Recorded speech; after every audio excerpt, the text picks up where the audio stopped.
Ladies and gentlemen, good evening. I'm Steve Clark and welcome to Brooklands. Thank you for being here in great numbers again tonight, and thank you as ever for supporting the Trust. I've been running these talks for about 5 years now, and when I look back at the motorcycle legends that we've had here, we've been clearly punching above our weight.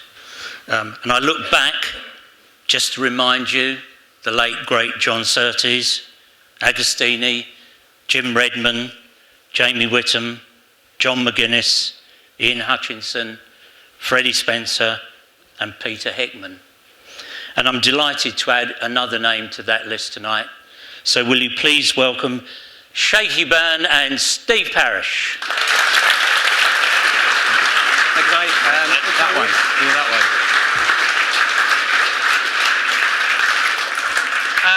Good evening, everybody. Can you hear us at the back for a start? Good, excellent, thumbs are up. Lovely to be here. It's a great pleasure always to come back to Brooklands. And I can't believe how many of you got out on Valentine's night. Unbelievable. Now, Shakey, you have, so I thought it would only be right that under here... I've knocked the speaker over. There's my date for the night.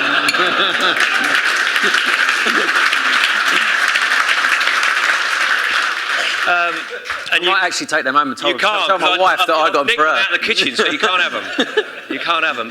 Did you get Petra some flowers today?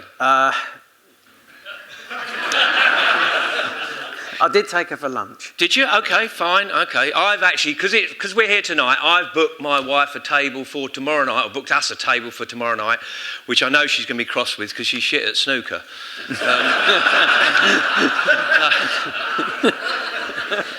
But seriously, it is seriously a great pleasure to be here at Brooklands. It always is, and it's even more of a great pleasure to be here with Shakey because I am, and I don't mind admitting I'm a big fan. I really am. This lad has come up from pretty much nowhere. He's gone right to the top, six times British champion, and he is still the Shakey that was back then. So it's a credit to you, and seriously, he's a lovely man. That's enough smoke up your arse for now. I'm going to start at the beginning because I'm getting old and I forget if I start jumping around. I remember you coming on the scene and it was with fast bikes. Colin Schiller, I believe, wasn't it? It was, yeah. Funnily enough, we were just talking to one of the people in the crowd who said he's got a Ducati 916 SPS. Ironically enough, number 67 of the models done. I think there was 400 of them done maybe. And that was the bike that I actually had to do my test on, right? Because don't tell anybody. Most people do it on a 125. Yeah, well, listen, this is the thing, right? I started Is there any policemen in the room? Yeah, insurance companies, police, solicitors, no. Anyway, I started doing the fast bikes thing, and I was a big fan of fast bikes. I used to read the Race Riot stuff, and used to basically want to be one of those guys, and wanted to, to do well at racing. So it turned out that I got this job at Fast Bikes. And I went off to south of France with them and tested a few bikes and stuff. But I sort of forgot to mention to them that I didn't actually have a bike licence. And, it was only a few issues later when I'm sort of riding around the streets of England and on the front cover of the magazine and everything that it dawned on me that I perhaps ought to mention it.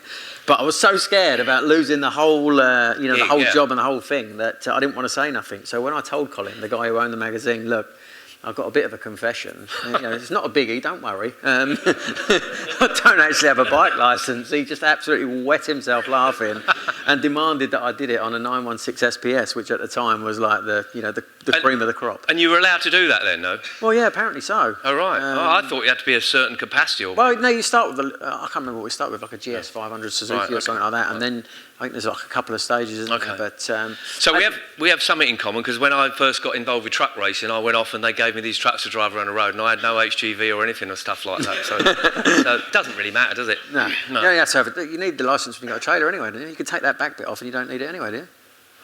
Chris Eubank used to drive his big Kenworth thing around, didn't he? Yeah, that's a very good point, actually. I have honestly should look it up and get another one. But when has being illegal ever bothered us, anyway? So, yeah, Colin, and I used to get involved with that magazine. It was a great magazine back in its day. It had a huge circulation of it. And you were the guy that was always seen on the back wheel, pulling wheelies and skidding around and stuff like that. So how did the racing start? Well, the racing had actually started. I'll tell you how the racing started. I got banned from driving, full stop. Right. If you hadn't got a licence, you wouldn't have got that. Well, can you imagine?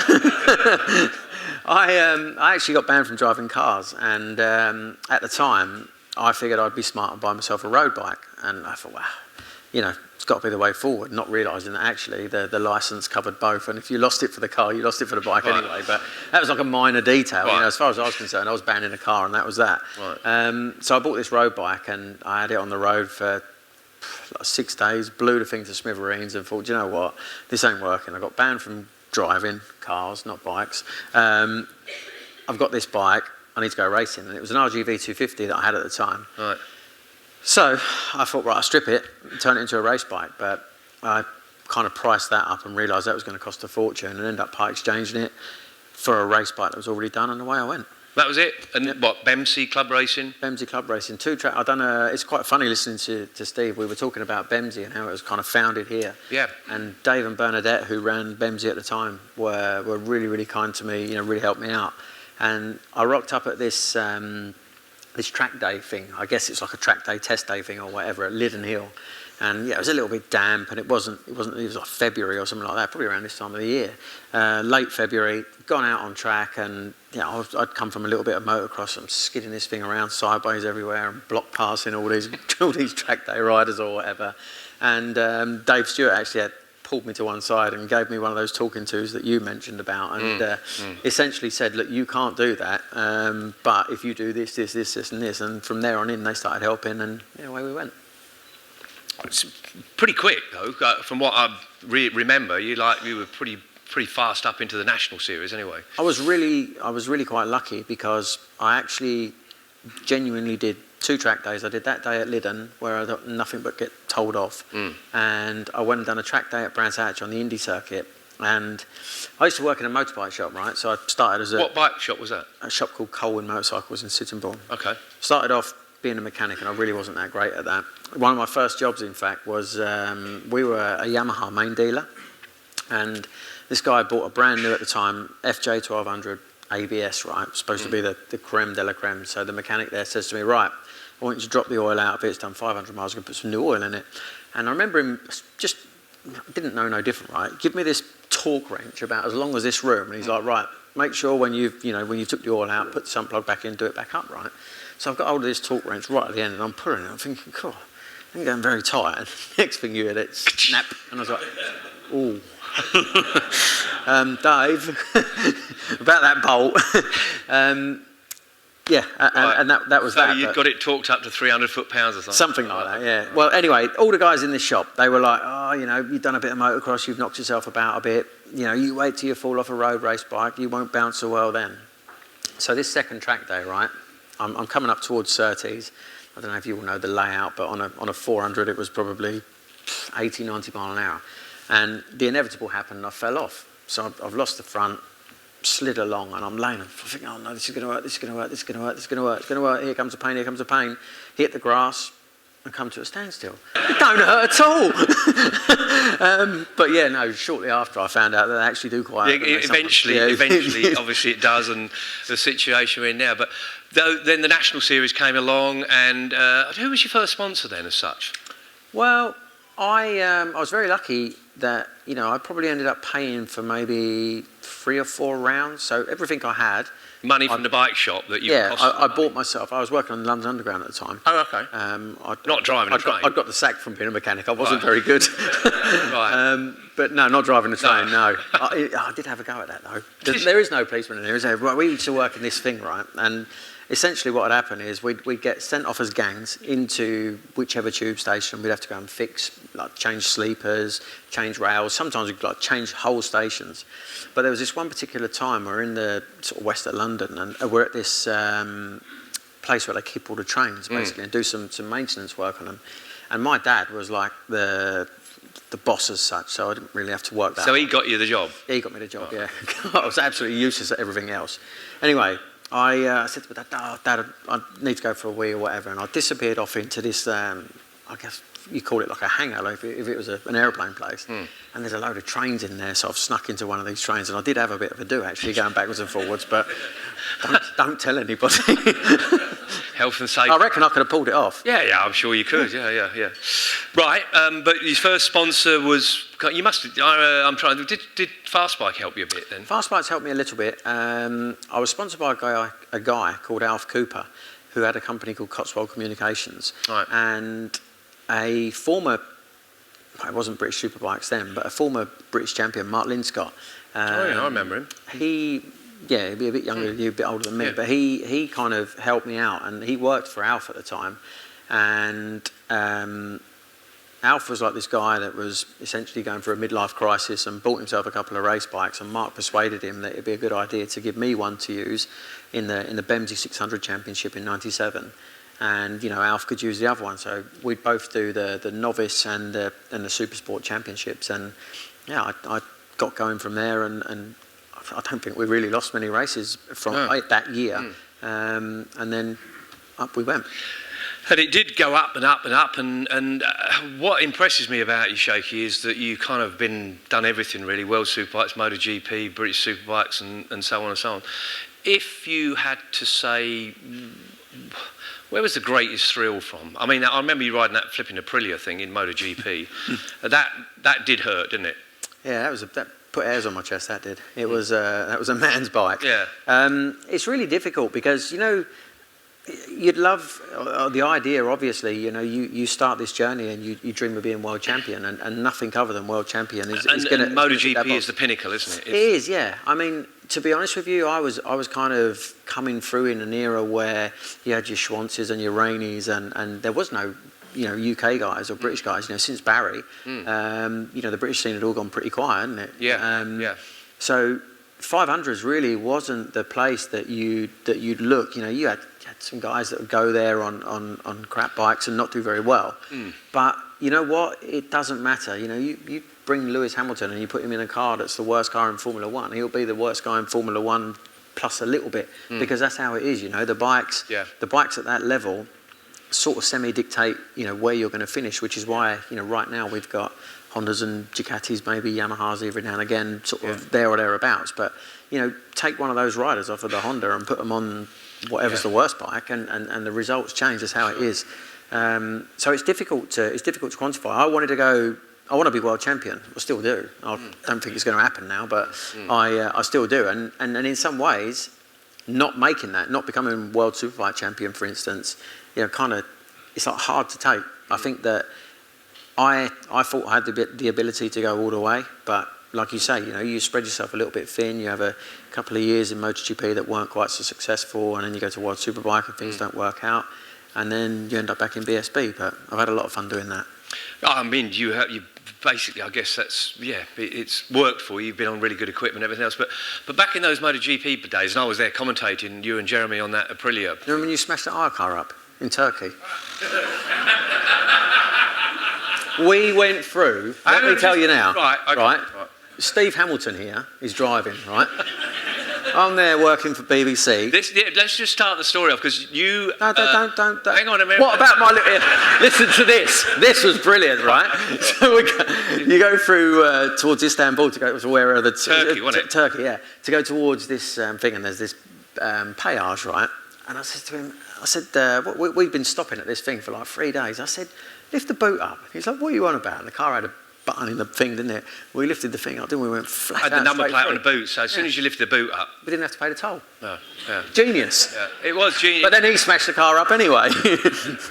But you were there commentating with me, actually. I think, was that your first commentating job? I think it was, yeah. I think it probably was, actually. And it all happened, going back a little bit, my co-commentator at the time was Charlie Cox. And we'd been in Australia for the round before, and Coxie had a flipping heart attack, or something happened to him. I don't know what went on, but we were at Phillip Island, and someone said, Charlie's in the medical centre, he's had a heart attack. And I said, oh, bollocks, he hasn't. And anyway, I get down there, and sure enough, they've got all pipes coming out of him, and this, that, and the other. And he had a heart attack. So Belinda Rogerson, who was the producer, decided that it wasn't right for him to commentate. Who are we going to get to commentate? So I said, Shakey will do it, because you were out of a ride with Camel or Aprilia, the Camel thing started and then went off. I think it was the KTM, wasn't it? Oh, it was KTM, yeah. Kenny had a big fallout with the Austrians, and that's right, yeah. Shakey had a big fallout with MotoGP. So Shakey comes along to commentate. 2 rounds we did, didn't we? We definitely did Turkey, and there was another one. I'm sure we did 2 rounds, or maybe you didn't want to come to the second one after the car hire thing. I've been in turmoil ever since. But actually, I do remember it because we were coming out the circuit and I got the corner a bit wrong and we ended up at a gas station. Yeah, pretty much. We took like a third gear right in like fifth gear and just went straight through the middle of the road. We went through a ditch and ended up in a gas station and it burst both tyres. Yeah. And Steve called Belinda and said, what did you tell her? Like a dog ran out in front of us or something, didn't you? I had to avoid the dog. We got away with it, didn't we? She was an animal lover. Yeah, we did get away with it. Yeah. But anyway, so you've embarrassed me enough. But that Aprilia thing was a bit of a nightmare, wasn't it, with Jeremy? Well, you know what? The problem with the Aprilia thing was this, right? When you've just won your first British Superbike Championship, you've had a really successful season, and you win, you do a wild card and you win both the races at Brands Hatch and World Superbike. I wanted to go to World Superbike. The ideal step for me would have been to jump on the Fila Ducati at the time, I think it was. Right. Neil Hodgson won the championship that year, and he was going off to Moto GP, and I wanted to take his place and get on the factory World Superbike. Yeah, exactly. But that wasn't there. There were two options for me, basically, to stay in the UK. Well, three. There was an option to stay in the UK, which I didn't want to do because I figured if you stand still, you might as well go backwards. That's not the way in racing, right? I could go to the AMA and race for Austin Ducati or whatever they were called, the big factory Ducati team in America. Yeah.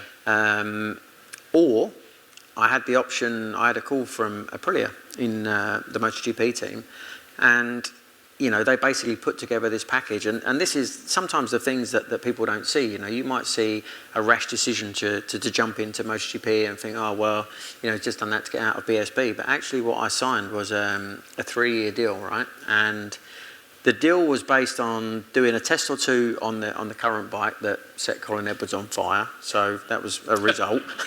And then there was a new bike which supposedly Noriyuki Haga and Colin had been developing throughout that season. And after the first 2 European tests, we'd be on this new bike.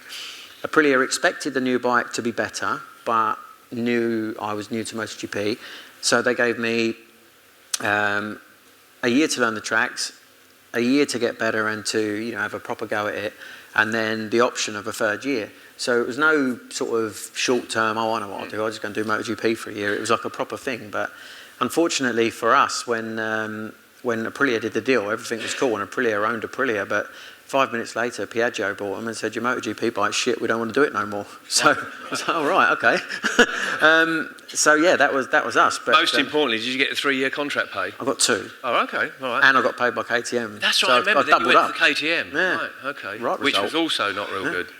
It wasn't brilliant. No, but KTM were absolutely convinced, right? If you put two opposite ends of the scale, you had the Aprilia, which was like a fire-breathing, absolute monster of a thing, smashed me and Jeremy to bits on numerous occasions.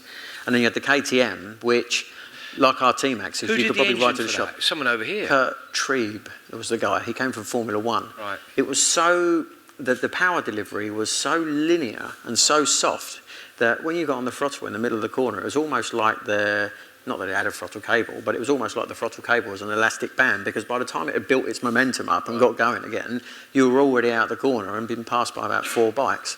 But once it got going, it was all right. Then Ilmore. That was nothing to do with me. Jeremy went and rode that. That was Jeremy rode that, right, okay. But that was... I spoke with them. It's funny, right? What's his name? Who's the chassis builder? Eskil Suter. Yeah. So Eskil Suter was going to run the job, right? And Ilmore called me up, said, look, what are you doing? We were speaking to Andrew Pitt, we're speaking to Jeremy. Eskil Suter wants to speak to you. So I said, right, okay. Now, I don't mean this to sound arrogant, because I'm really not an arrogant person at all, right? But Eskil Suter comes on the phone, and he's like, Shakey, this is Eskil Suter. And I said, oh, how you doing? All right. He's Finnish, is he? He's Swiss. Swiss. Was that not a good Swiss accent? It wasn't bad. Anyway, he starts talking to me, and he's like, I need to know your resume. I need to know what you've done. And I said to him, are you for real? And he went, what do you mean? I said, well, I've been in MotoGP, I've won World Superbike races, I'm British Superbike champion, and that's what I've done, yeah. Have a look. And he's like, this is not enough. And I said, well, do you know what? Boom. Just put the phone down, because I thought, if the guy that's supposed to be running the show knows nothing about you and nothing about your ability, or has no interest in sort of dealing with you in a professional manner, then what's the point in going forward? And it turns out it was the right answer, because I think 2 rounds in they quit anyway, didn't they? It wasn't real good, there's no doubt about it. World Supers, that was on the... Sterile Garda bike. That's right, yeah. That was one of those situations, right, where you know every day's a school day, right? You never stop learning. Well, I don't think you do anyway. No. So I don't know if you'll recall, but the year 2008, I won my second championship in BSB for Airwaves Ducati. And 2008 was the year that Troy Bayliss was retiring from World Superbike. Yeah. And he did the double win at the end of the year in Portimao. And the Ducati factory had basically teed it up so that I'd step up from BSB as champion into Troy's seat. Troy was happy with that, I was happy with that, everything was fine. But somehow or another, right at the last minute, Noriyuki Haga got the ride as the factory rider.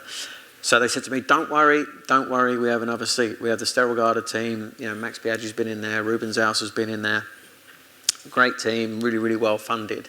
Well, the thing that we didn't realise was that Max Biaggi was the well funded bit. You know, with him, the Dorna money or whatever money, FIM money or whatever it was, you know, kind of followed him around a little bit. So we get to, I rode the GSE bikes, won the championship. The bikes were absolutely beautiful the whole time, absolutely immaculate. Colin Wright done a great job.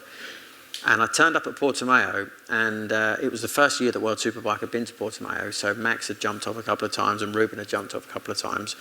So I rock up there with Terry Reimer, who at the time was managing me, and he'd done this deal, and you know, Ducati were like, look, we'll put you in this team, and then we'll give you there'll be some progression. Ducati still. Yeah, right. It was all going to be cool, right? And I turned up at this test, like the journalist day, like a couple of days later. And Marco Borciani, before I walked into the garage, he said to me, I'm so sorry. I said, well, what's wrong? He said, we have no more spare parts. And I walked into the garage, I tell you what, these supposed like factory Max Biaggi superbikes were like held together with like duct tape and screws and rivets. And here we go, it's going to be a long year. But essentially Max's money never came. And I had a teammate actually, and he'd won the Superstock Championship for him that year, I think, Alex Polita. But before he even got going, they decided that, I think he did a test at Portimao, and then they had to sack him off because they didn't have the money to run the 2 riders, and barely had the money to do the job with us. It's an incredible career in any sport, I'm sure, but particularly in motorcycle racing, maybe motor racing and whatever. You come to all these crossroads, don't you? And there must have been times when you sat there and gone, well, do I go this way? Do I go that way? Do I go that way? And everything else. And do you look back thinking, if only at times? I do think, if I'm honest, that if I had my time again,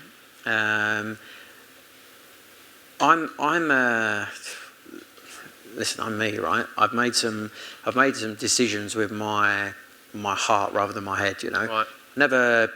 I've never chased a bigger paycheck over a more competitive bike, and there's times when things could have been a lot better. You know, both financially and machinery-wise, and you think to yourself, oh, if I'd have just done that. Your mates, right? Lester and Steve Parrish, 2 of the best guys in British racing, I think. And they were the guys that gave me my shot on a superbike in '99, through Fast Bikes, through Colin Schiller. And Lester and Steve at the time were... Was that on SP1 Honda? Yeah, that was 2000. But in '99, they were running the Kawasaki British Superbike team. Yeah. With Hizzy and Chris Walker. Yeah. And they built a spare bike out of a few bits and gave me my shot, right? Now, at the end of the year, Kawasaki gave me a ride on the factory bike, and I beat Troy Bayliss, and Chris and him were fighting for the championship, and they held that in very high regard and offered me a ride for 2000. But Lester and Steve got the SP1 that you mentioned, and asked me to stay with them. Now, the SP1 turned out to be a turd, yeah. And the Kawasaki was really, really good. But my loyalty to the guys that had helped me in the first place probably cost me, a much better shot at getting up the ladder quicker. But at the end of the day, hindsight's a wonderful thing. Yeah, hindsight's a wonderful thing, and I think truthfully, you should follow your heart, shouldn't you? I mean, at times you've got to be, particularly in our sport, you've got to be doing it with your heart, haven't you? It's all about that. Now, something that's always interested me, and I know you'll be very truthful about this, I am seeing more and more now riders particularly being very, very happy and being more content and probably being faster by being married and having children. Back in my day, nobody did that. And it's working. That's because you all made fortunes. You was off shagging prostitutes. Well, I resemble that remark. But that was the thing in my day. It was just being as single as you possibly can, travelling the world, doing as much damage as you possibly could, making Anglo relationships better with other countries and things like that. That was really what it was all about. There would never have been a Brexit if we'd have been carrying on. But anyway. But more and more riders I talk to feel more comfortable, they feel more at ease, they feel better having a family around them now, and they seem to be faster. Is that something that worked with you? I think, obviously I wasn't racing when you were racing, right? But I look back at the years that you were racing and look at the 500s and look at the way things were, and it seems to me that, life in general now, regulations and everything else has got so much more anal and so much more uptight. You guys, like you said, went off travelling the world, had a giggle, doing whatever you were doing. Absolute chaos. Yeah. There was one rider on the grid called Walter Migliorati, and Walter Migliorati, every start of a 500 Grand Prix, he wasn't that good. He was sort of midfield, 10th place man. He always had the knickers of the girl he had the night before on his head. That was his balaclava, and that. Do you know what? One of my old mechanics, I won't tell you what team, right? But he used to. A similar sort of situation. Mixed audience. Yeah. Yeah, he used to keep him in his toolbox. Oh, really? Yeah. Did he? Oh, okay, right. Yeah, I used to bring him three or four pairs a weekend. Wrap your snap-ons in them or whatever. Exactly. Okay. He told me that I should have a revolving door on the motorhome rather than one that just opens and closes because it would have been much easier. Anyway, back to this. This other thing. So.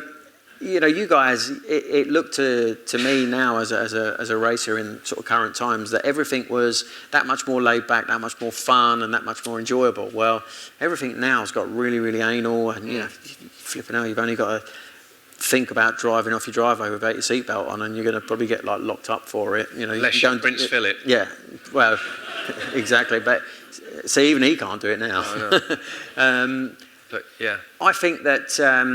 the whole thing for me of having children, when you're coming up and through, right, you try and say, look, absolutely no way that guy who's got a mortgage and who's got 2 kids to feed and has got nappies to pay for or whatever can be as committed as I can, because I'm me. Yeah.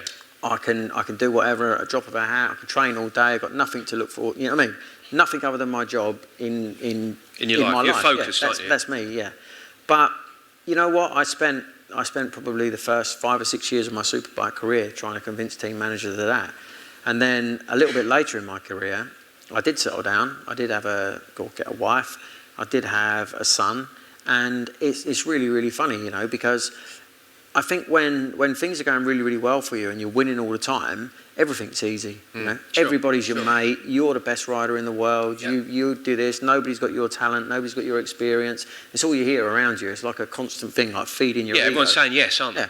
And then you get a 2nd or a 3rd place, especially at PBM, and you're like the biggest wanker in the world who needs to retire because you're too old now. But when you go back to the motorhome, right, and your little boy who's 6 months old looks up to you and smiles at you and makes everything right again, all of a sudden you realise, do you know what, it doesn't matter what they think, because all you're ever going to get from me is my absolute best. I can't give you more than that.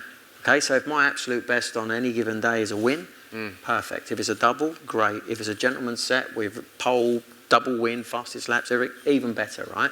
But if my best on that day is a 3rd, that's my best on that day. All right? Sure. Nobody's invincible, but Zach will smile at me exactly the same when I walk in the motorhome. If I've had a 10th or 15th or 1st, to say he didn't know. No. And I think that does calm you down. It does take away some of the pressure that you do get from teams nowadays to perform and to do what you got to do. I guess you could have had a dog, but no. No, I'm joking. But no, shit in the motorhome. I can, looking back on it, I can understand that. And Johnny Ray kind of is committed by that. He says exactly the same as you. part of his life. He can actually relax a little bit more at times. He can sometimes disappear, even in the paddock. He can disappear from that cutthroat world that we all live in, where everyone's trying to gap the inside of everyone and dive up the inside, and someone's trying to get your job, and the mechanic's not happy, and this and that.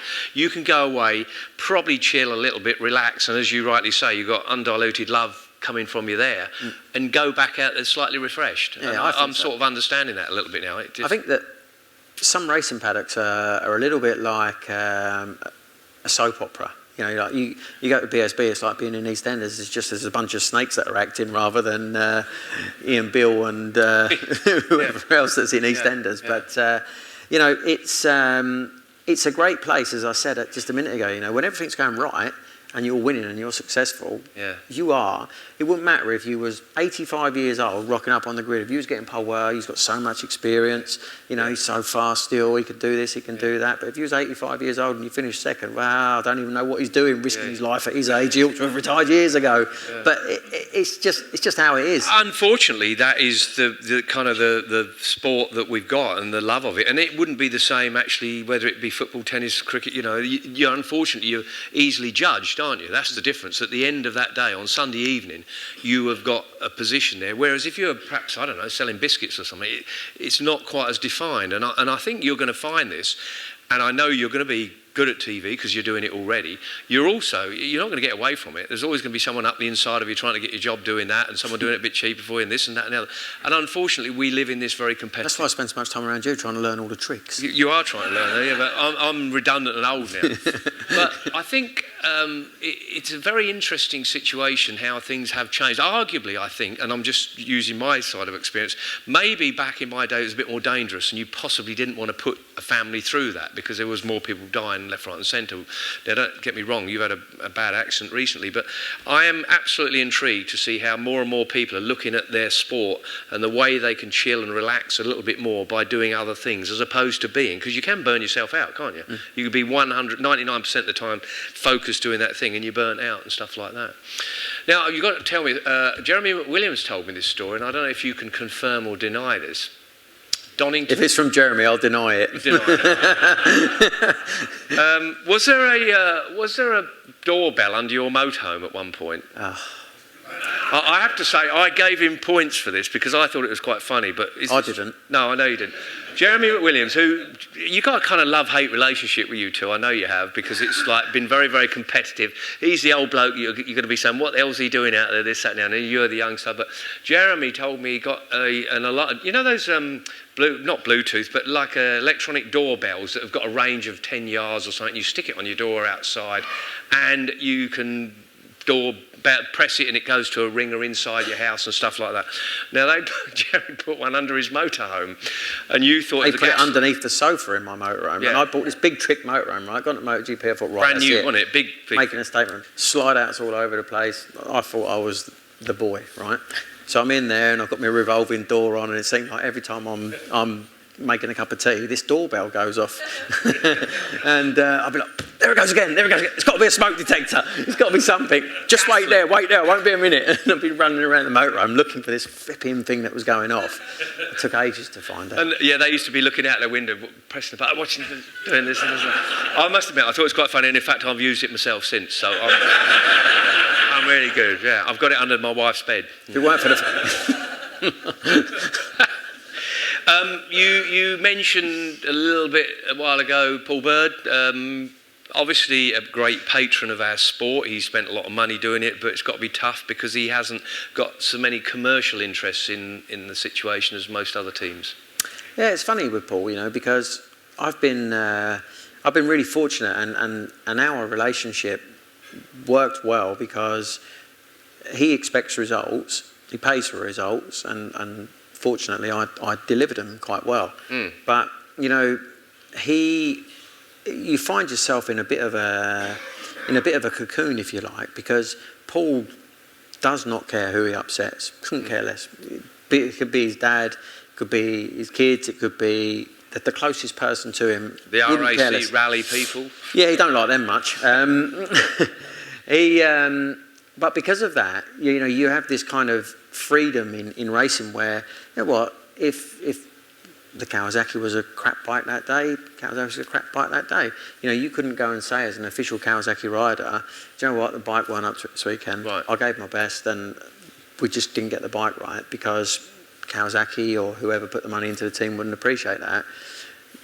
If the Kawasaki weren't right that day and I had a bad result, Paul would be like, fucking Kawasaki piece of shit, I'm fucking selling them and getting something else. Just and dump it. Did not care. Right. Did not care at all. As I said earlier on, it goes back to that same thing. When everything's good and you're winning, Right. easiest guy in the world to work for. Finish second or third, yeah. Right. He might talk to you in a few months' time. Yeah, I mean, it is quite difficult because, as you rightly say, you can't knit quite as well in a team because usually you've got one focus, and that is to make that product and that rider go forwards. But if you're in a position, as he clearly is, he can just tell someone to sod off and get something else, and it makes it tougher on the rider in lots of ways. Yeah, his people management skills just require a little bit of development.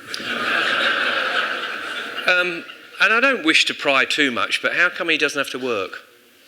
Because his dad's worth about 450 million quid, I think. Right, okay, all right. And has the biggest poultry farm in Europe, doesn't he? But his brother does work, doesn't he? His brother does, yeah. His brother, I mean, Paul claims he does. I think by working, what he does is goes in and shouts at everybody and then just goes down into the... so he had this big chicken farm in Penrith, and you go in there, and in the corner of this chicken farm is like a purpose-built workshop where the team is based, and he basically goes into his office upstairs, screams and shouts at everybody, and then comes down into the race team and gets in his helicopter and just goes and lives the dream. Okay, all right, sounds good if you can get it. But he was quite a reasonable motocross rider. He was 500 Grand Prix rider. Yeah, no, really good. Yeah.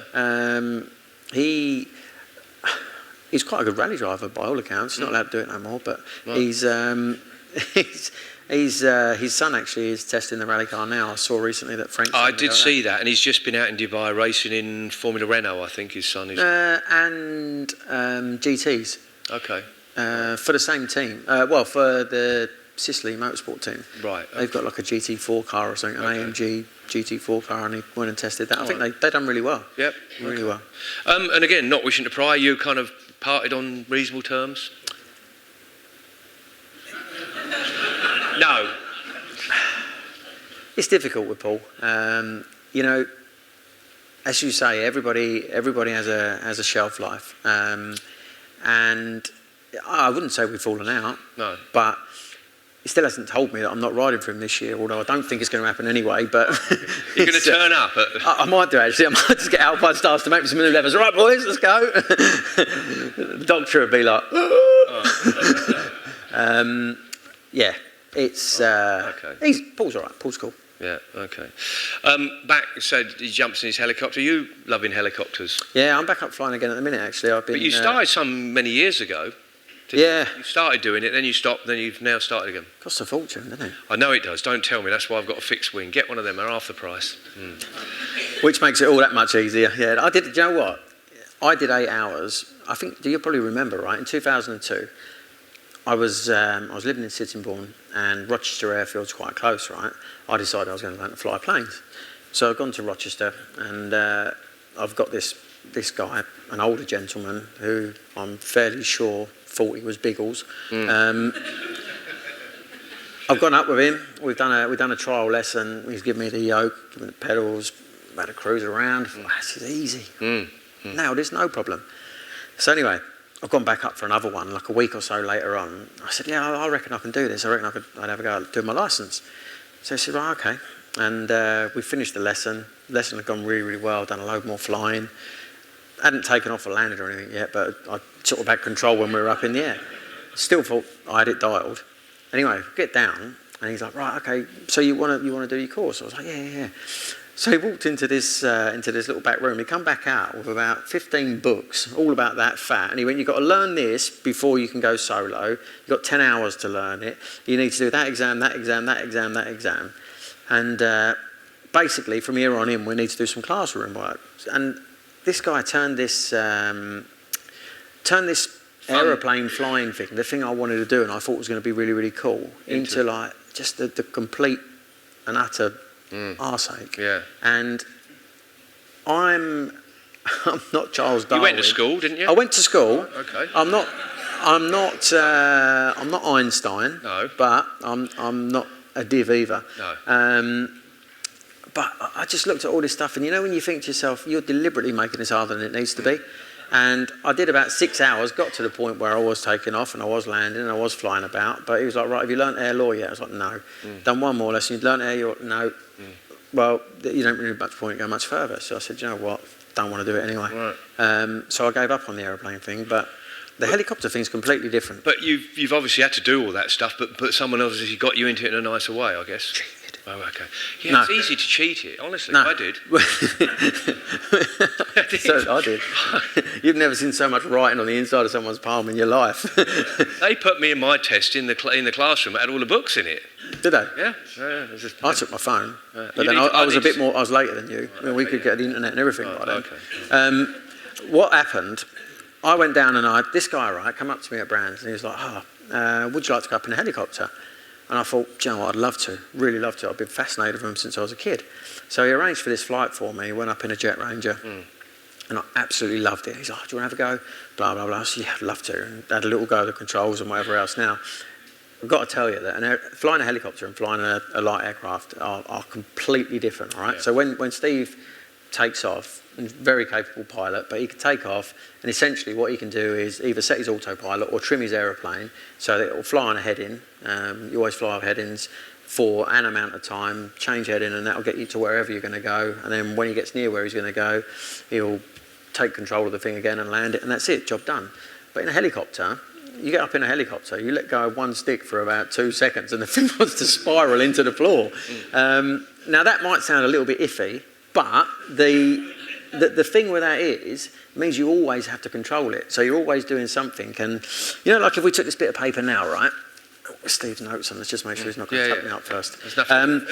So you put a ball bearing on that bit of paper and you start to tilt that paper like that, right? Or like that, or like that. Well, that's essentially what the cyclic of a helicopter does. So when you put that ball bearing and you turn that way, it's going to roll that way. But to counter-react that, you've got to go double that way to keep the thing straight. So essentially what I'm trying to tell you is it's hard to fly an helicopter. It's a piece of piss to fly a plane.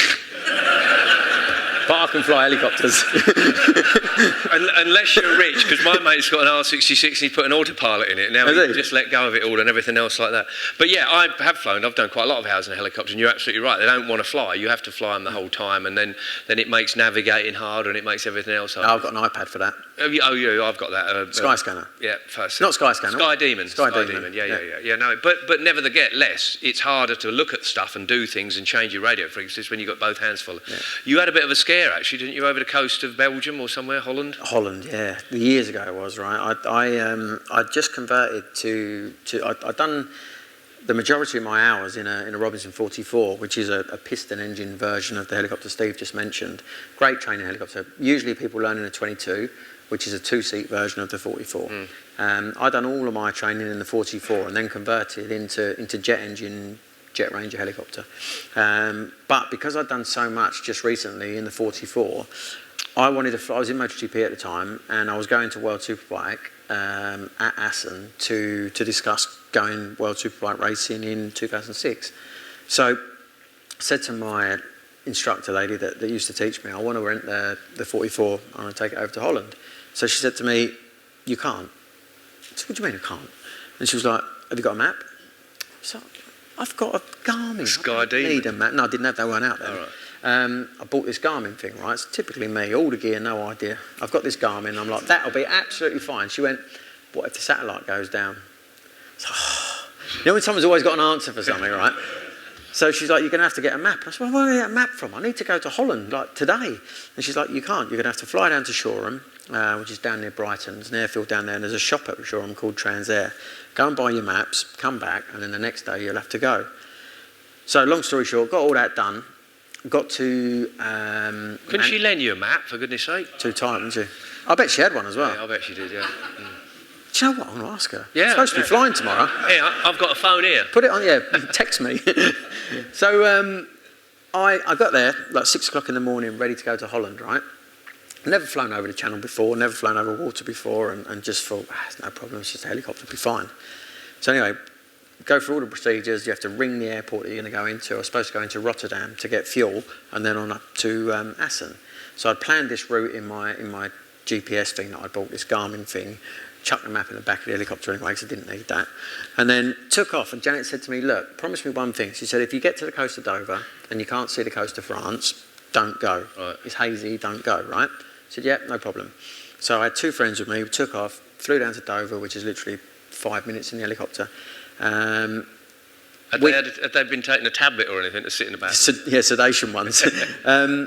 Sat there, and we got to Dover, and we could see France. Don't get me wrong, it wasn't exactly like a 20-mile vision day, but we could see France. A bit hazy, but we could see it. Yeah. So, boys, you happy with that? Yep, happy. Okay, right. So we went across the channel. Now, bearing in mind, I'd spoken to Rotterdam on the phone just before I'd left, and they said everything was fine, weather was fine, come in, grab your fuel, no problem, onward up to Assen. Thought, right, okay. Gets to France, hooks a left, up towards Holland. And I'm cruising up the coast a little bit, and I'm thinking, flipping out, it's getting a bit hazy down there. And I was kind of at the point where there was like fog and haze on the floor, a little bit of cloud, and just above the cloud, it kept poking out. It was bright blue, clear as day, right? I thought, oh, it's clear up there anyway, be fine. So, done the worst thing you can possibly do, right? You either fly VFR, which is visual flight rules, or you fly IFR, which is instrument flight rules. You need a special license for instrument flying and whatever else. I didn't have it. But I figured that flying up in the clear blue sky was a lot better than flying in the cloud in an helicopter. And I knew that Rotterdam obviously was clear. So I'm getting towards Rotterdam, and about 20 minutes out from Rotterdam, I radioed Rotterdam, and I said, all right, Shakey, I'm coming in. I didn't actually say that because you're not allowed to say it, but they said to me, helicopter such and such, you can't come in. The weather's closed in. We're fogged out. So I'm like, oh.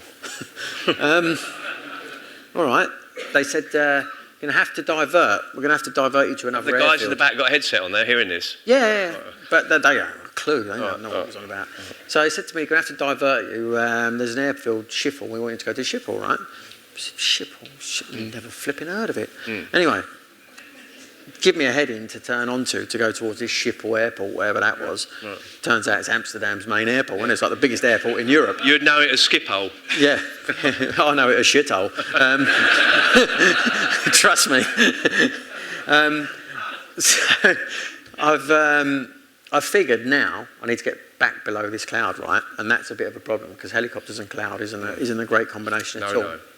So I told my 2 passengers, I said, look, this is a deal, right? Towards the end of your course of flying, almost, towards the end of your course of flying, one of the last things you have to do is fly in what they call simulated inclement weather, right? And that involves wearing these funny little glasses that essentially let you see out of the bottom like that, but none of your surroundings, right? So you can literally only fly pretty much with your gauges. It's so easy to cheat. You just lift your head up a bit like that, right? I know, I did it. Yeah, me too. So I passed that part of my test, got it all done. But, this was all quite familiar. And what you're supposed to do is you pick the head in and you make sure your tail's straight. And to do that, you have this little bit of string that goes up the centre of the windscreen. And if the tail's out, the string goes one way. And if the tail's out the other way, the string goes the other way, right?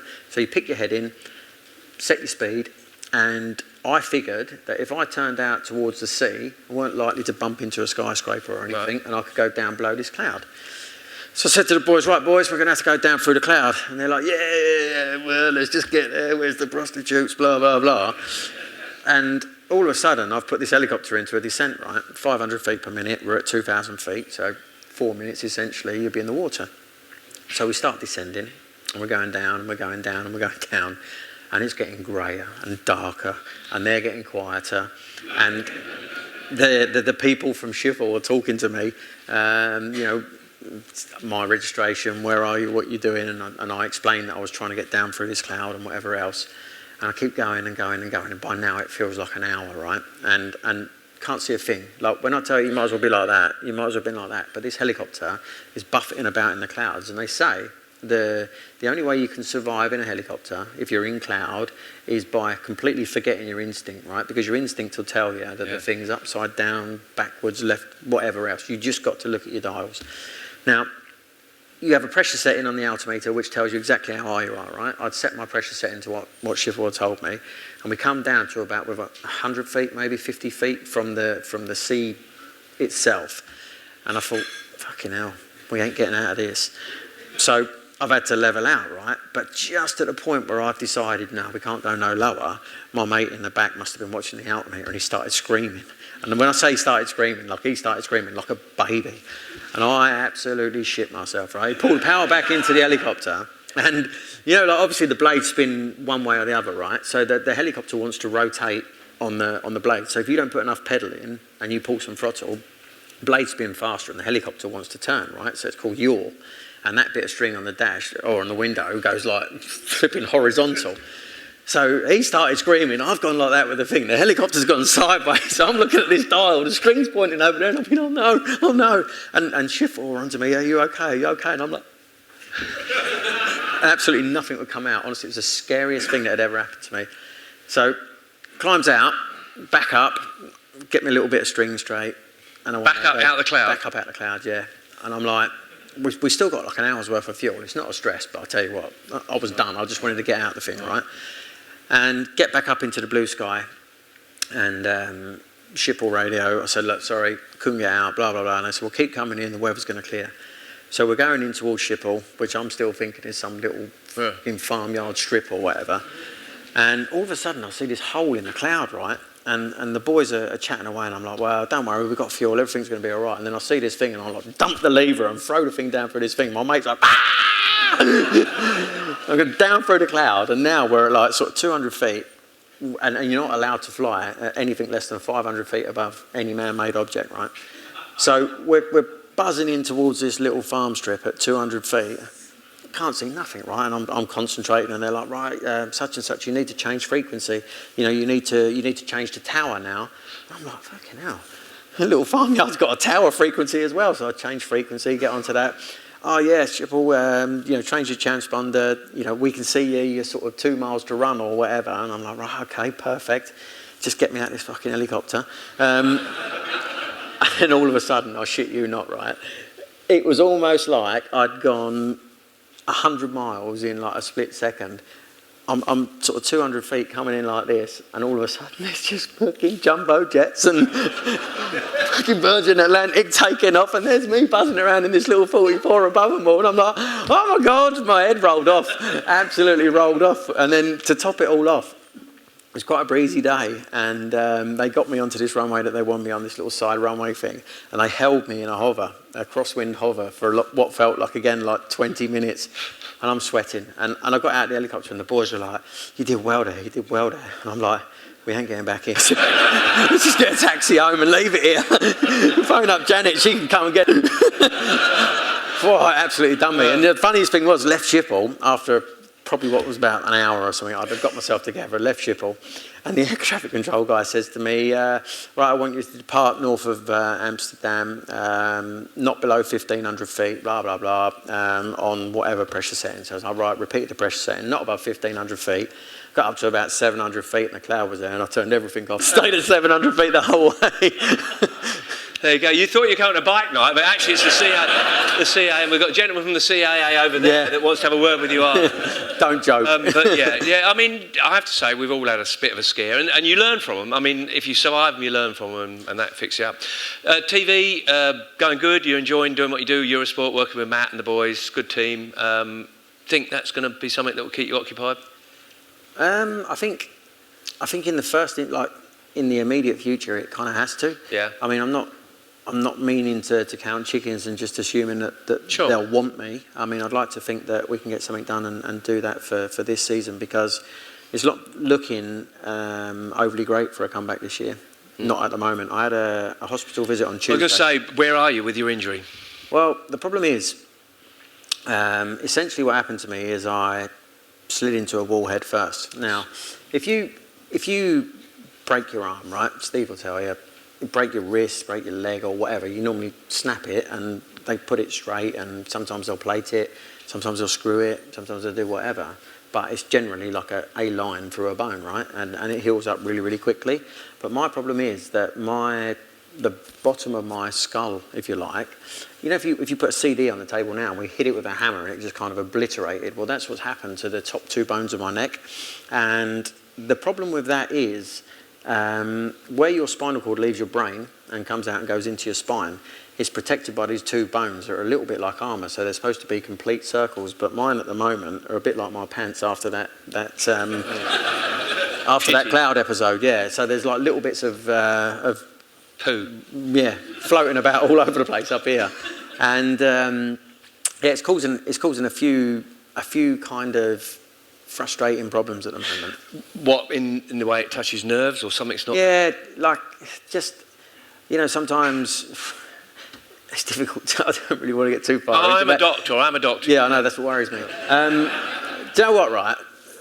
I don't know, no, I probably shouldn't share that, it's a bit rude. Anyway, there's a few problems. Okay, all right. A few little problems. So our date's not going to be as perfect tonight then? Not for a minute. Right, okay, all right. But you're able to function as a person perfectly okay, you know, as far as that's concerned, but you don't think you're going to be riding? The problem is being a racer. You know, you have sort of these 2 little things on your shoulders, and one of them's telling you yes, and the other one's telling you use your brain. And it's a bit like that kind of head and heart situation at the moment. Like my head's so stubborn that it refuses to give in to the fact that actually I'm a little bit bashed up at the moment, and to the point where, you know, I'd kind of negotiated a few different deals to ride for this season, but I couldn't fulfil the deal or get too far down the line with anybody, because I said, look, you know, I've got a scan in November, followed by a scan in February. If November looks okay-ish, and I hang you out to dry at February, you're going to think I'm the biggest twat in the world. Yeah. Yet it's my heart, it's my passion. It's the fact that I want to race a motorbike that would keep you hanging on. Yeah. It's not like a deliberate, spiteful thing that I'd get you to February or March and say, look, sorry, I can't ride for you, because I want to. But at the same time, you know, we're not talking about a broken finger or broken toe. Sure. We're talking about spinal cord damage and all sorts of stuff. Well, I'm suspecting, and again, I pretend I'm a doctor, but I do watch Holby City. You don't need to bang it again. No, I definitely, you know, as of Tuesday, my doctor told me that I could start sitting on a turbo trainer again. And I said to him, well, look, I've got this great idea. I don't know how you feel about it, right? And this is just a typical racer thing. I'm sure Steve's exactly the same. Said to him, you know, like you get asked a question all the time. So Motorcycle News come down the other week and done a big feature thing with me. I took them flying, whatever else. And said to me, so how are you? And I said, well, do I really need to answer that question? And he said, well, what do you mean? And I said, well, listen, you know, Ollie and I are good friends, the Motorcycle News reporter. I said, mate, if I tell you I'm absolutely fine, you'll write something along the lines of, yeah, you know, Shakey's doing well, he's in good spirits, you know, all things considered, everything's cool. I said, but if I tell you I'm in absolute agony, and by 6 o'clock at night I need to have a bit of a lay down because I can't really lift my arms up or something like that, what are you going to write? What's it going to change? It's not really going to change anything. So how I am, and asking how I am, doesn't really matter, because it kind of affects me, and sometimes my wife and kids, and that's it. But until all of this stuff kind of comes together a little bit and sorts itself out, you know, if things are going to get better, they're going to take all the metal out of my back, because they think that might be causing some of the problems at the moment. But they can't take it out unless I'm going to race again. But they're advising me that taking it out at the moment would be a disaster. Right. So you're in like this catch-22 situation where, you know, you want to get better and you want to go racing, but the doctor don't want to take the metal out because you're not strong enough and ready enough for it to come out yet. And if you had another knock, it'd be really, really bad. So where do you go? You know what I mean? But unfortunately, you've got to rely upon experts and people that know better. That's probably exactly why I come see you tonight. Well, I'll be examining you a little bit later on. Brilliant. Love chatting to you. I know we've got a time schedule tonight. Steve, do we need a break before we have questions and answers? Do you need to get to the toilet? Are you all right? I'm all right a minute. All right. There's no puddles yet, is there? We'll put that bowl. So, are we all right to carry on? Here. Ladies and gentlemen, Steve Parrish and Shakey Byrne. I mean, I have been enthralled by this. Thank you very much.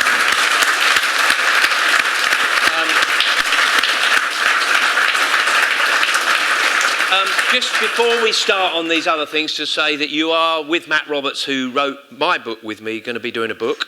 Yeah. Coming out next year, you think now? Hopefully, yeah. Hopefully, but you're doing theatre shows this year with Matt, I see. Yes. Right. Yeah, we've got all sorts going on at the minute, actually. It's quite good.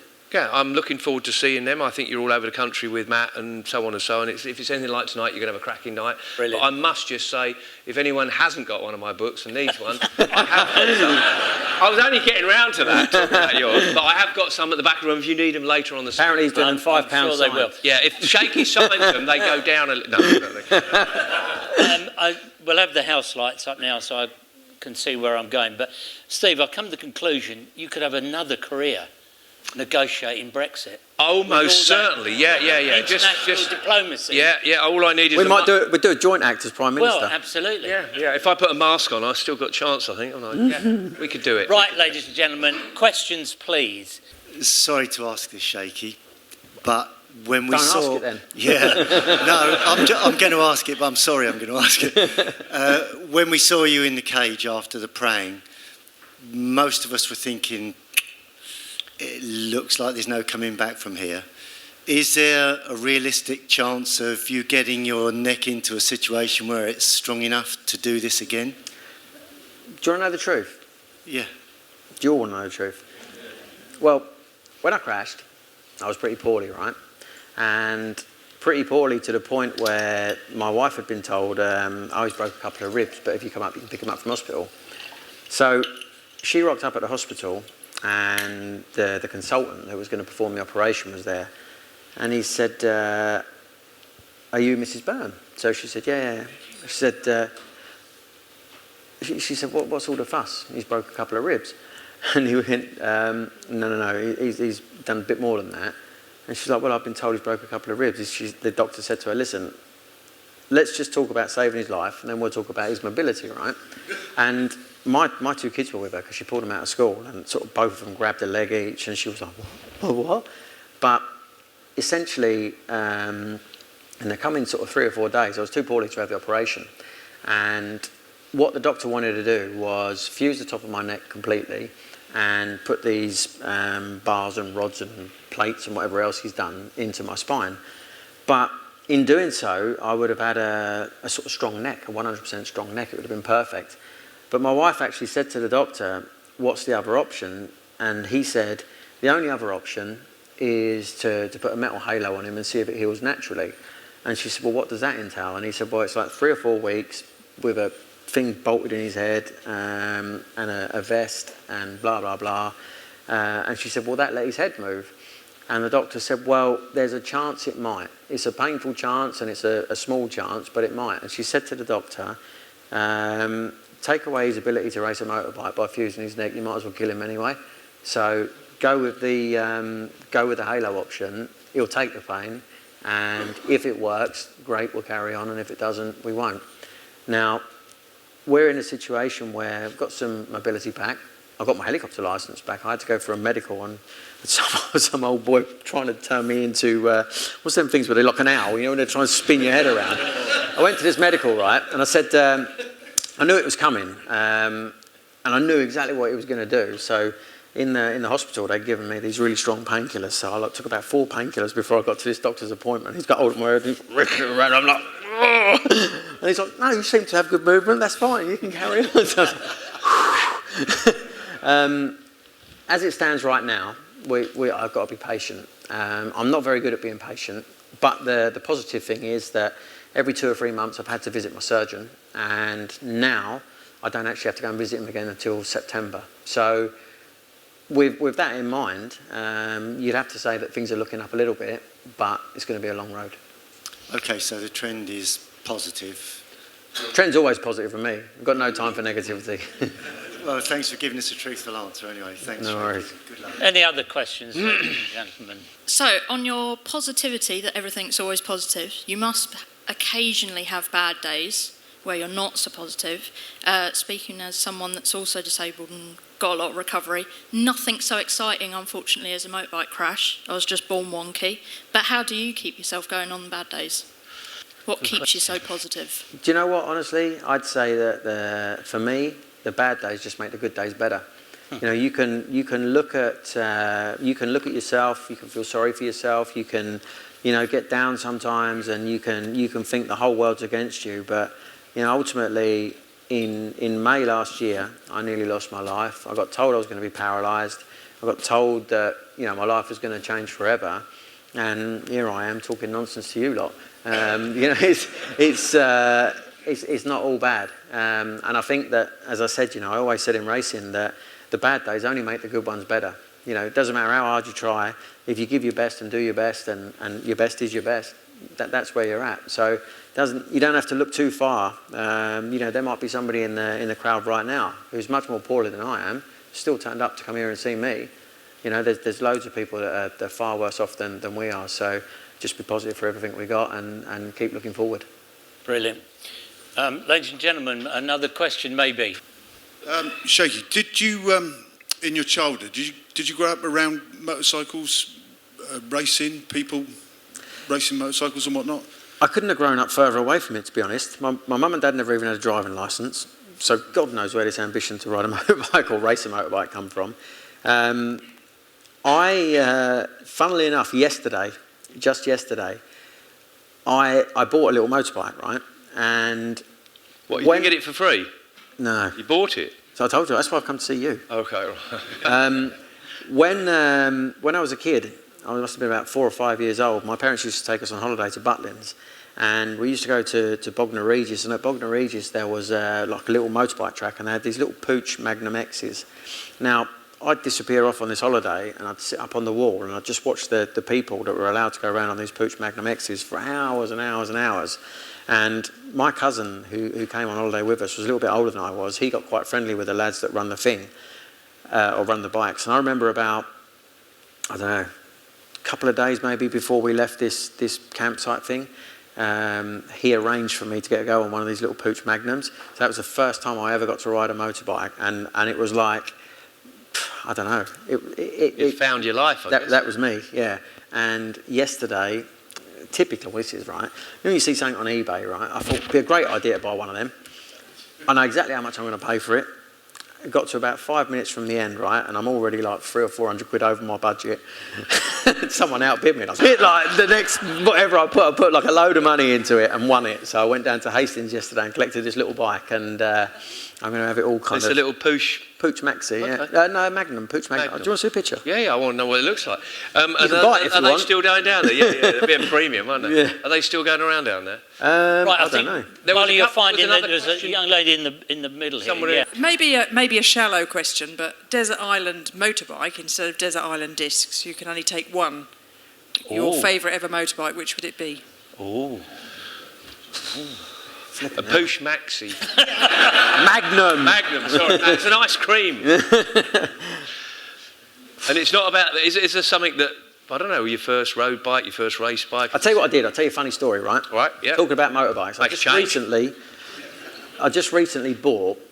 Who knows what a Yamaha DT125 is? Yeah. So, after getting sacked for being a shit mechanic, I went back to Colwyn's a little bit later on to become a storeman, right? And look after the stores and spare parts and everything. Now, by now I was 17 years old, and we got in part exchange, this DT125R. And at the time it had a power valve kit on it, it had a trick exhaust on it and everything, right? And I loved it, and I was allowed to take it home in the evenings, which for me was like heaven. I just used to basically finish work at 5 o'clock, go to bed at 11, having ridden for 6 hours, and then get up in the morning at like 4 o'clock to go and ride another few hours before going to work. I loved the thing. We get people phone up the shop, right? I'll say, hello, Collins. Yeah, I see you've got a DT125 advertised, mate. 1,500 quid it was, something like that. Yeah, we have, yes, 3495 that one. So are you interested? 3495, that sounds a bit expensive. Well, sorry, mate, you know, if you ain't got the money for it, don't worry about it. That'd be me the next night back out on it again. So anyway, I went and bought a DT125R the other week, so yeah, I'd probably take that with me. That's your favourite bike? Right, we've got another question at the back. So Shakey, did your friend Jeremy McWilliams ever persuade you to go road racing or suggest you go road racing? Do you know what, honestly, I think the problem with me and road racing would be that I would enjoy it too much. But the egotistical racer in me wouldn't be able to accept being beaten by somebody that you could perhaps smoke on a short circuit, you know, and if they were that much better than you on the road, you'd push beyond your, you know, perhaps your safety levels to make sure that you beat them. I mean, fucking hell, that fast bikes job, that was practically like Northwest 200 racing anyway, you know, so, and I absolutely loved it. Yeah, I know what you mean, because you're going to get out there and you're going to have 2 years of specialists that kind of know the circuit really well, and you're going to think that, and it could stretch you a little bit. But I think it's truthfully, I don't like seeing people that, and dare I say, towards the end of their career, just go and do road racing. Do you know what the problem is, right? There's been this sort of fashion, if you like, or this thing that's happened where, you know, a lot of the guys in BSB, for instance, or even some of the World Superbike guys, to a degree, even the guys at the back of Moto GP, they're not really getting paid at all. So they'll go and be a plasterer or a plumber or whatever they are all week, and then they'll rock up at a BSB weekend, get no prize money, because there's no prize money in BSB from the organisers at all, not a penny. However, the championship does pretty much fund every team and make the whole show roll along, so you can't knock them. But they'll get Mervyn White, for instance, or they'll get Paul Phillips from the Isle of Man, who will say, oh, well, why don't you come over and have a little look at the TT, or why don't you come and have a look at this, you know, we'll bung you 10 grand to start. And all of a sudden it's like half a year's wages or whatever, and the boys then think to themselves, you know what, could do that, spend a couple of years learning, and then the prize money comes, and, you know, it's an obvious route, if you know what I mean. I think the one exception from the rule is Peter Hickman, maybe. Yeah, I think, but Peter kind of had a love and wanted to do it. He wants to do it, He wanted to do it from an early age. His dad did it and everything else. But he's fast enough to be a good BSB rider. Not so many that start at a very young age and really want to do it, unless you're Irish, it seems, because that's Glenn's into it. Yeah, Glenn loves it. My teammate from last year, you know, Northwest to him is like, well, it's in his back garden anyway. But he doesn't do the TT, and I don't think he will. No, I don't think he will. No. The Northwest is arguably a bit in between now. You haven't been out there for a while, maybe, I don't know, but it's... I've done a lap in the course car. Oh, did you last year? Frightened the life out of Mervyn White. Donuts everywhere and all sorts. Yeah. It's got a bit of room on 2 corners. and that's about it. One of them, someone's driveway. What was the course car? We had, or they had you know, them Holden VXR 8 things. Yeah. One of them. So Mervyn's the most nervous passenger you've ever met. I know I'm not supposed to be asking questions, but car racing, ever thought about it? Yeah, I have. Yeah, I had a test in a touring car at the end of last year. Okay. Was that at Knock Hill? No, that was Brands Hatch. Knock Hill, Brands Hatch, yeah. right? You know, the funny thing is, right? Just sorry, I know you're supposed to be answering the questions, and I'm waffling on. But I asked it. I'll put my hand up. One more funny story. Danny Kent. You'll all know him, Moto 3 world champion, right? Really, really successful kid, focused really, really well, you know, great little racer, but found himself without a ride in Moto 2 last year, so he came back to do BSB for the last round for Muvano Suzuki. I went up to Brands, I was there for MSV anyway, and Danny's about to go out on the track. Track's kind of half wet, half dry. It's a normal track day, right? So not racers or nothing like that, and he's out there on his superbike. And I said to him, listen, mate, it's a track day, right? There's guys out there going to be much slower than you. The bike's much quicker than everything you've ever ridden before. It's half wet, half dry. You're going to learn nothing, all right? Just have a wobble around. You don't need me to tell you. Set your footrests up, set your bars up or whatever, and look forward to coming back in a couple of weeks for the GP circuit. Yeah, that makes sense. Well, fast forward a few weeks, right? Shakey, do you want to test in a British touring car? Yes. So I rocked up at Brands Hatch, right? It's half wet, half dry on a normal car track day. Guy says to me, you ready to go out? And I was like, yeah. That was it. I was out there. Went backwards down Paddock Hill once. Did you? Oh. Tell you what, it's not as easy as it looks, that car job. No, I'm sure it's not. But you enjoyed it? Yeah, it was good. Yeah. In fact, I could go and race one this year, but I don't think I will be.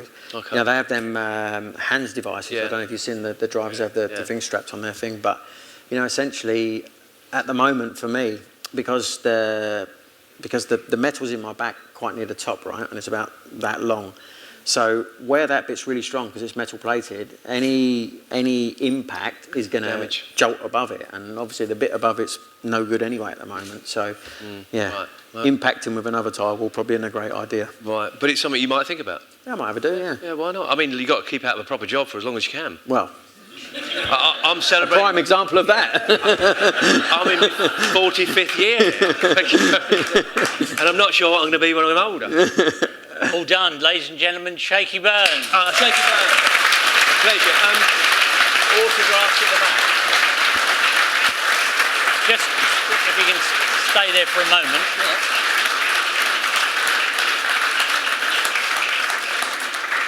I'm going to upstage Steve at the moment because as soon as I present this to Shakey, he will say, well, I've got one, but it's bigger than yours. Actually, I'm looking at that. I think that's bigger than mine. Could be, couldn't it? Yeah, it could easily be. This is a piece of genuine 1908 track from here that we award to everyone that comes along as a legend. This is for you. Thank you so much. There we go. Thank you.